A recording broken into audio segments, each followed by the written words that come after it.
Nakakalungkot mang isipin pero wala kaming magawa kasi walang palatandaan ng aming itik. Hello guys, update sa itikan namin. Sa nakikita nyo, sobrang kaunti na lang sila, diba? Gawa kasi ng may lituhang nangyari sa kabilang side na nag-aalaga rin ng itikan ng Friday. Pag-uwi namin galing Talitay ng Friday ng gabi, nagtaka kami kung bakit wala sila sa may harap ng gate. Kaya pala naihalo at naisama nila sa kanilang itikan ang aming mga itik.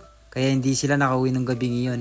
Meron kasing bagong arbis na palayan dito banda sa likod ng bahay. Kaya nagpalaya sila ng itik para makakain ng mga tira-tirang palay. Ganyan kasi sila, kung saan meron may bagong arbis na palayan, doon naman sila nagpapalaya ng mga itik para makakain. Buti na lang malapit din banda sa amin ang pwesto nila, kaya kinabukasan pumunta kami sa kanila para itanong kung may naisama ba silang ibang group ng mga itik. Hindi yan kasi basta-basta halo pag hindi pa nila nakasanayan, lalo na isang gabi pa lamang. Buti na lang humiwalay sila. Kaya ayon, confirm, meron nga kasi gawa ng hindi umahalo ang aming mga itik sa kanilang itikan. Grabe, sobrang nakakalito kasi ang dami nilang itik. Nasa 400 plus ata sa kanila. Sa amin nasa 60 plus lang.